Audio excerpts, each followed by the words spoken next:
Yeah, that's a great point. So I have a question I already thought about for you about ways that students can prepare, especially international students, for the transition to American culture and to a particular school's culture like Stanford. Do you have any thoughts on what students can do before they come? Yeah, I would certainly recommend that if at all possible, try to get to campus a few weeks before your first year starts.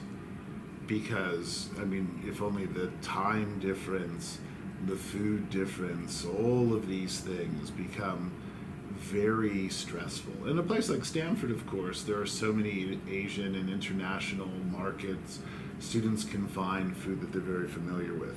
If you're going to some place in the Midwest, maybe there isn't any local food, and then it's really important for students to figure out, okay, what are they going to eat? What is it going to be like? Because, and again, for the first 2 weeks, you can travel anywhere and you can eat random stuff for a couple of weeks. Eventually, you're going to get homesick.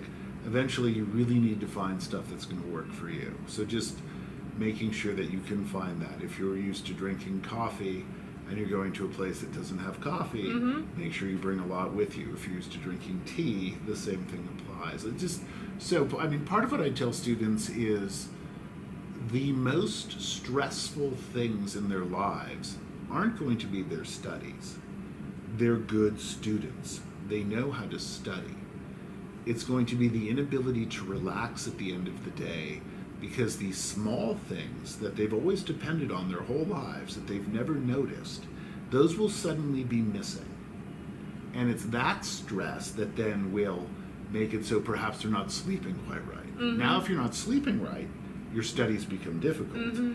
And so to prevent the big problems from occurring, make sure that you've addressed the small problems right away and really make sure that you have sort of a comfortable living space first and foremost.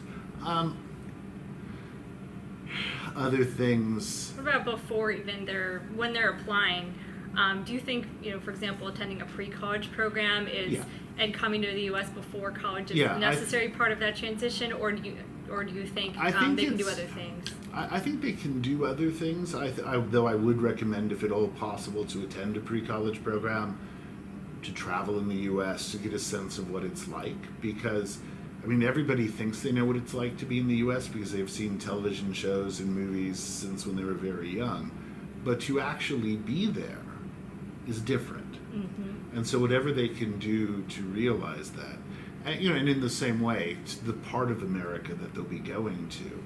So if you think about, people always have very strange views of what it's like somewhere else. The typical American, when they think of China, they probably only think about Shanghai, and they think that, if you tell them, like, do you know it snows in parts of China?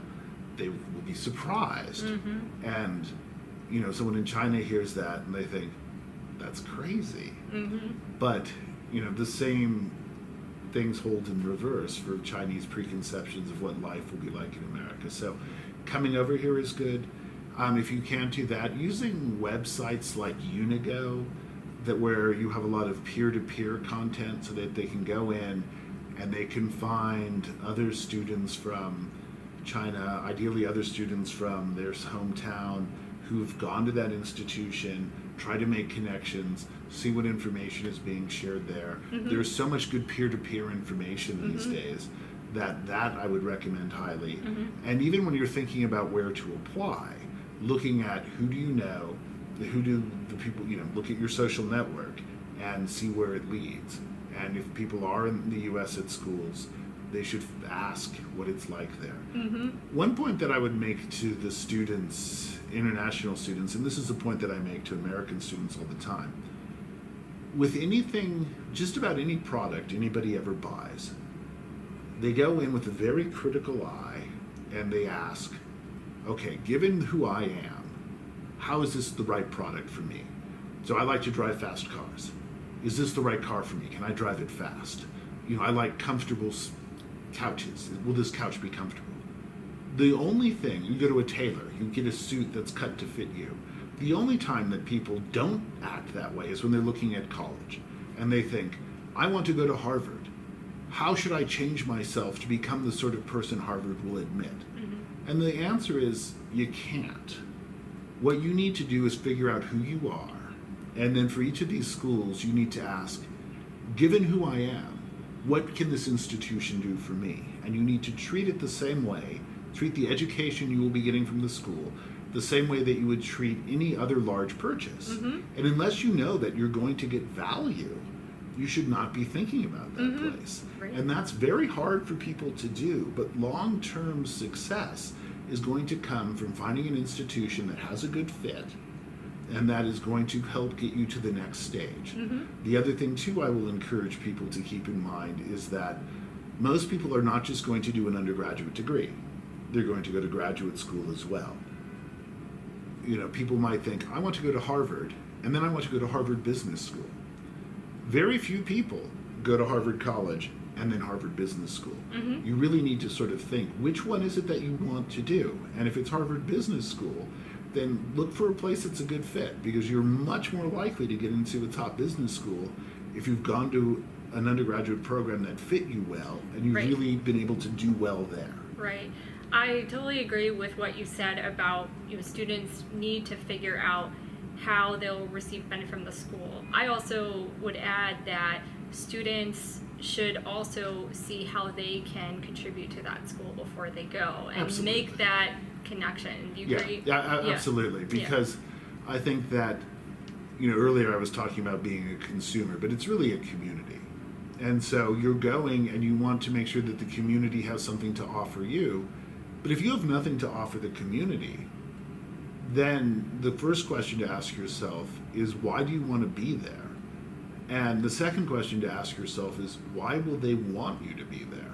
I mean, admissions officers are looking at how to build an ideal community, and they're looking for students who have lots of different talents, who come from lots of different places, and who create a special sort of feel. Make sure that this is a feel you want, and the questions are, what will they give you and what will you give them? And I think it really is, if you keep that two-way street open, that will be good. And I think this sort of service point is one that is important, and perhaps one that really deserves emphasis for international students. So American students for the last 20 years have been pressed to do community service, to think about how they can contribute. At the graduate and professional level, community outreach has been an important part of any sort of grant application. Any sort of basic medical research these days, the researchers need to have something like 10 to 15% of the scoring of their proposal is based on how they're planning to do community outreach.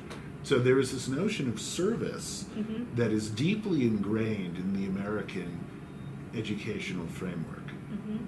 For students who are coming from international contexts, they might not be coming from the same service-oriented background. Coming to understand what that means is really important. And it may be that the right kind of summer program is a service-oriented summer program, so that they can demonstrate that they have the community values that the American institutions have that they're interested in attending.